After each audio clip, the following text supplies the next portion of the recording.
And both my name and their names are Dixon, but I spell mine the short way. They spell it the long way, so I don't think we're related. Thank you very much, Paul. Thank you. Appreciate that. Dixon seems to be a famous name in the Libertarian Party. The head of the party's name was Dixon. Yeah. Your name's Dixon. My name's Dixon. Megan's name's Dixon. This is a great moment for any father when they get up and talk about their daughter. And you know, I'd be very upset if she said the things that I'm going to say about her because it would sound very egotistical, but I can say them because it's just pride. Megan last year was in the 8th grade. She went to a school called Friends Christian School in Yorba Linda, California. And at that time, I was beginning my evolution away from a party I became very disillusioned with and was attracted to this party. Well, at that time, she was studying the Constitution in her history class. And Megan, the thing you have to understand about Megan is nothing is done halfway or without a complete over-the-top effort. She's a very high honor student. She's a very competitive swimmer and has achieved a lot of success there. So of course, when she studied the Constitution, she knew the Constitution backwards, forwards.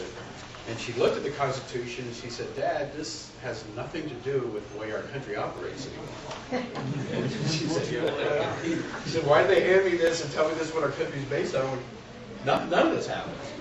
And that's when I kind of nudged her towards the Libertarian Party a little bit. I said, well, I think the Libertarian Party is one party that's actually trying to uphold the ideals that were set forth in the Constitution.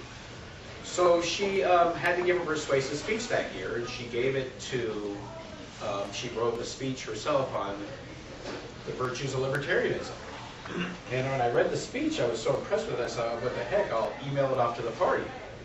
So I emailed the speech off to the party, and I would say within just a few short days, I got an email back saying, "Do you have a film of her doing this?" I said, "Well, I can film her doing it." And I sent the film back to Washington, D.C., and Shane Corey, who is the chairman of the party, asked me if she would be interested in speaking at the convention in Portland. And I said, well, we'd love that. It'd be a great family deal. So we went up to the Portland convention, and she gave her speech there, and that's where Jerry saw her. But that's her road to this place tonight. Jerry called me, you know, anytime she could get up and give the speech. I love hearing it. And we'd certainly love to have her do it again. We're still waiting for it. I'm glad you're filming it. The National Party promised me they'd give me a copy of her speech that she gave in Portland. I'm still waiting for it, so I might need to get your name and Okay. Anyways, without any further ado, I'd like Megan to come up and give you the speech, and I'm sure she'd be glad to answer any of your questions.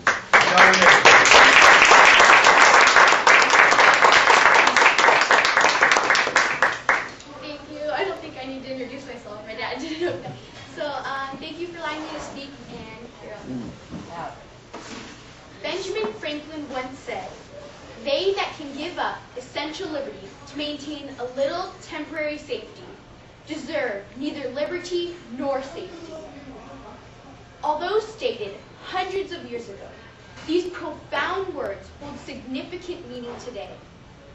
Throughout the history of our nation, citizens have surrendered their inborn rights for brief governmental protection. As the citizenry continues to give up its liberty, the government is ever expanding. With this continual occurrence, we destroy the government born of the Constitution. The increase of governmental size and power has led to citizens' loss of rights and liberty, and we must together oppose these injustices.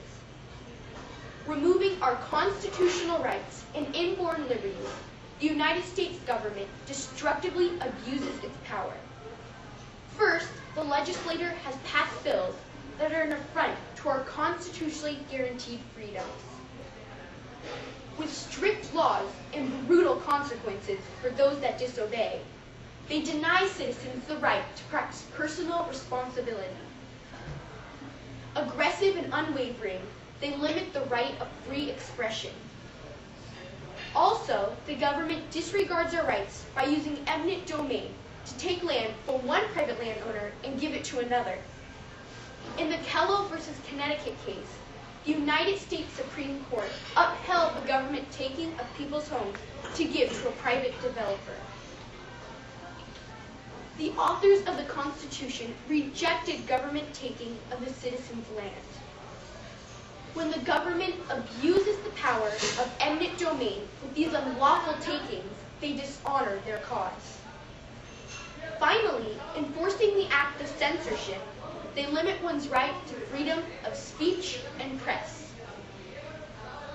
By shutting down websites they do not approve, they attempt to control what is read and watched over the internet. Ignoring the fundamental beliefs that our country was founded on, the government denies us the choice of what we watch and read. A country cannot claim to be free when the basis of its freedom has been surrendered. So long as citizens have the right to vote, they have the ability to make a change and return to a constitutionally based government.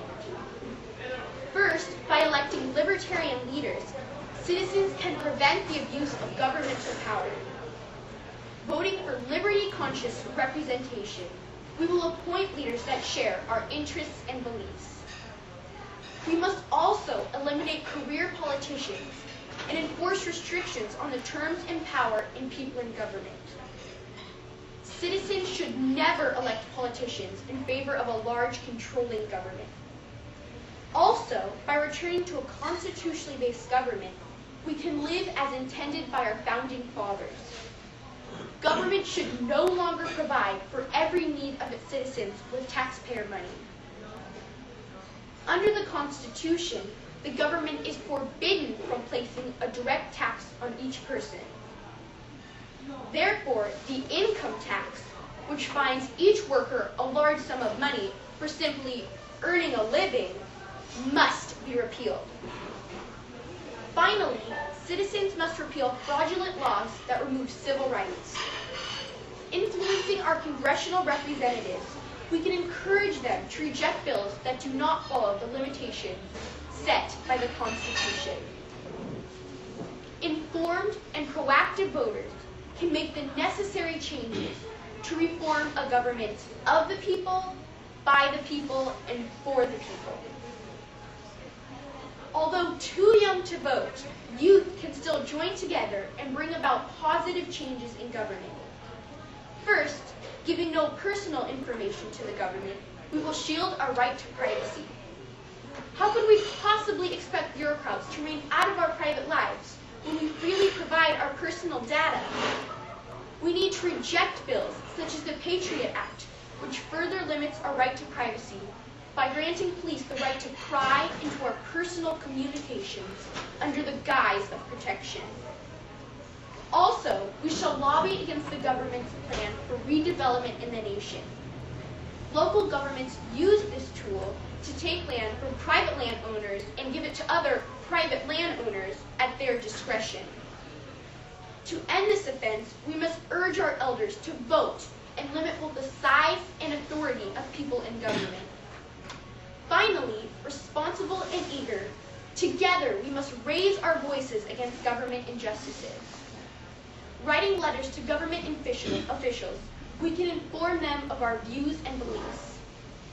In addition, we shall promote our ideas of a constitutionally based government to our peers.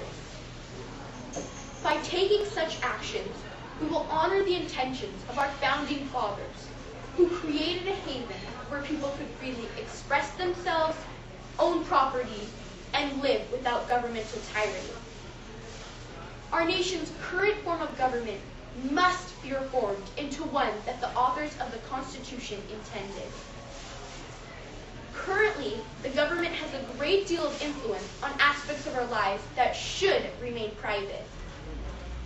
Lobbying against bills and politicians that support a large government, we will certainly limit the destructive power of federal and state officials. Unfortunately, we cannot accomplish these goals immediately. This is a cause that we must support for the rest of our lives. The existing government has removed the constitutional guarantees of liberty promised to each citizen.